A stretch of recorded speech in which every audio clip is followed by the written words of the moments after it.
நடிகை வரலட்சுமி நிக்கோலாயுடைய திருமணம் கோலாகலமா நடந்து முடிஞ்சிருக்கு. இவங்க இருவருமே காதலிச்சு தான் திருமணம் செய்து கொண்டாங்க. இதை தொடர்ந்து சென்னையில நேற்று திருமண வரவேற்பு நிகழ்ச்சியும் நடைபெற்றது. இதுல பல பிரபலங்களும் அரசியல் கட்சி தலைவர்களும் கலந்து கொண்டு வாழ்த்து தெரிவிச்சாங்க. இந்நிலையில நிக்கோலாய் குறித்து திரை ஆர்வலரான டாக்டர் காந்தராஜ் பேசியிருக்கும் விஷயங்கள் பலரையும் அதிர்ச்சியடைய வச்சிருக்கு. அதுல அவர் என்ன சொல்லியிருக்காருன்னா, இந்த திருமணத்துக்கு சரத்குமாரோடைய முதல் மனைவி சாயாதேவி வரல. இதுக்கு என்ன காரணம்னு தெரியல. இதுக்கு காரணம் ஒருவேளை சாயாதேவிய வரலட்சுமி சரியான வகையில நடத்தாம இருந்திருக்கலாம். அதோட 39 வயது ஆன வரலட்சுமி நிக்கோலை திருமணம் செய்திருப்பது ஒரு லேட் மேரேஜ். இதனால இவங்களுக்கு குழந்தை பிறப்பதுல சிக்கல் ஏற்படும்.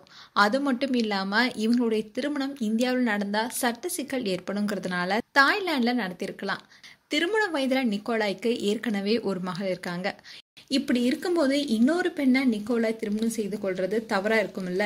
இந்த திருமணம் ஒரு சமூக பாதுகாப்புக்காக தான் நடந்திருக்கு. இதுல எந்த காதலும் இல்லை. ஏன்னா அவர் ஏற்கனவே திருமணமானவர். பல பெண்களோட அவருக்கு தொடர்பும் இருந்திருக்கலாம்னு சொல்லியிருக்காரு. இந்த விஷயம் பலரையும் அதிர்ச்சிக்குள்ளாக்கியிருக்கு. காந்தராஜ் அவருடைய அனுமானங்களை வெளியிட்டு அனைவரையும் பீதியில ஆழ்த்தக்கூடாதுன்னு, மேலும் அது அவங்களுடைய முடிவு, அதுல தலையிடக்கூடாதுன்னு பலரும் பலவித கருத்துக்களை வெளியிட்டு வராங்க.